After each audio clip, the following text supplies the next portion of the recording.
dire le poste de ministre de la Justice est un poste politique, on est d'accord. On est tout à fait d'accord. Je pense que dans l'histoire politique du Sénégal, il y a très peu de magistrats qui ont été ministres de la Justice, mais il y a, comme s'il y a eu également beaucoup d'avocats qui l'ont été. Parce que Maître Doudou Ndoye a été ministre de la Justice, Maître Amadou Sall a été ministre de la Justice, Maître Malick Sall a été ministre de la Justice. Donc, des avocats, Maître Sidiki Kaba, des magistrats. On connaît Doudou Ndoye qui a été ministre de la Justice. Aujourd'hui, nous tuddati bu ma juumul nag Ousmane Diagne des na ma leer nag bu ma juumul, mais est-ce que Ousmane Camara sax musul nekk ministre de la Justice dans ce pays. Voilà, donc mais yooyu yëpp am na. Mais comme on dit rek, un gouvernement est politique. Moo tax kii man musuma gëm gouvernement de technocrate. Musuma ko gëm. C'est-à-dire que yow dañ la jël ñu ne la Youssouf Sané dañ la bëgg a def ministre de la communication dans le gouvernement dirigé par le Ousmane Sonko. Boo ko nangoo tu acceptes la politique dirigée par Ousmane Sonko. Kon vouloir nous dire que ministre bi c'est un technocrate, non, il ne fait pas de la politique, on peut être d'accord, mais il a une action politique.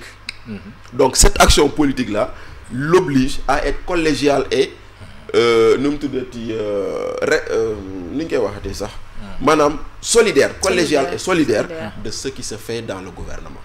Donc loolu il n'y a pas à chercher de midi à 14h. Mais par contre, quand le Premier ministre nous dit que le peuple doit faire pression sur la justice. Le président.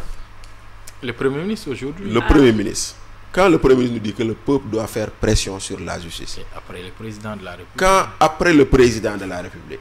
Ça c'est une démarche populiste. Man bind naa ko semaine passée nee naa on rend la justice au nom du peuple. Mais ce n'est pas le peuple qui rend la justice, c'est des magistrats professionnels formés. Le peuple a droit à l'information, mais le peuple ne s'assoit pas là pour donner l'information. Il faut que yow mi ko jàng nga joxe ko. Lu tax léegi yow nga war a mën a joxe information au nom du peuple ñu ne la non léegi on va laisser le peuple bu doon sénégalais bu nekk mooy def émission kon nga dégg lu nekk. Bu doon sénégalais bu ne mooy joxe émission nga dégg lu nekk, mais il faut des gens formés pour donner l'information. Donc il faut des gens formés aussi pour rendre la justice. Donc le peuple, la seule façon d'exprimer mooy di ni dañu naan attention waaw dossier bi loolu mën nañ ko def beneen bi les juges n'ont pas fait la loi. La loi est l'émanation du gouvernement et des députés. Kon si le Premier ministre estime qu'il y a des lenteurs dans la justice nañu réformer loi yi boobu gën a gaaw.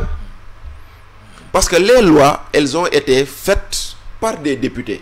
Elles ont été votées par des députés, mais appliquées par des magistrats. Le code pénal, le juge ne l'a pas fait. Livre le buñ ko jox nee ko nii la ñuy defee mu def ko. Kon bu fekkente ne la fa nekk baaxul livre bi ngay changer. Donc on ne met pas la pression inutilement sur les juges. Man, je trouve que on n'a pas besoin de ça.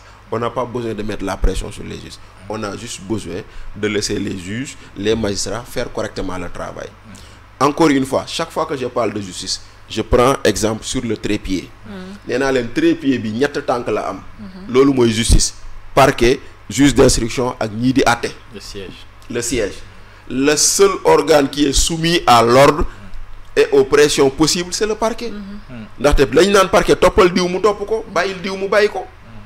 Kon parquet boobu le exécutif di waxal. Maintenant parquet boobu bu bëggee dossiers yi ñu gaaw parquet boobu moo koy accélérer.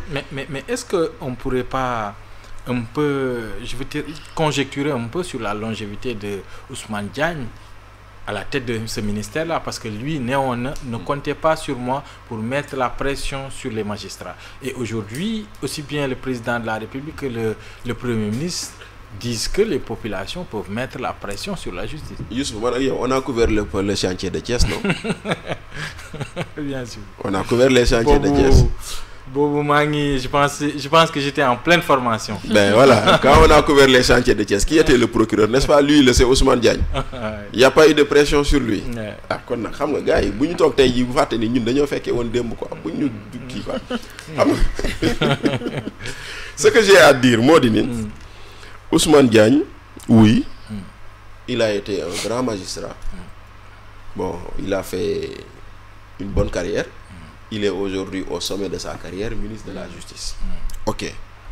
Maintenant, lui dit que étant procureur il n'acceptait pas qu'on mette la pression, étant ministre il va pas la faire. Ok, mais lu mu ci mënti doon moom Ousmane Diagne il est dans un gouvernement. Et moi je reviens à ce que Jean-Pierre Chevènement disait. En 1989, Jean-Pierre Chevènement était, je pense, ministre de l'Intérieur de François Mitterrand ou ministre des Forces armées, xamatuma ban la ci.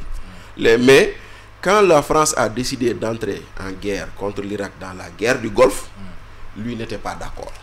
Et il a dit, un ministre, ça ferme sa gueule ou ça démissionne. Moi, loolu laa gëm. Moom Ousmane Diagne bu dee dañ koy teg ay pression te bëgg ko, mais il n'a qu'à rendre le tablier dem yoonam. Mais bu fa toogee na nangu luñ ko teg. Mais tu ne peux pas dire que nii wala ne leen un ministre ça ferme sa gueule ou ça démissionne. Man moom laa gëm. Donc aujourd'hui il lui revient lui de prendre ses responsabilités.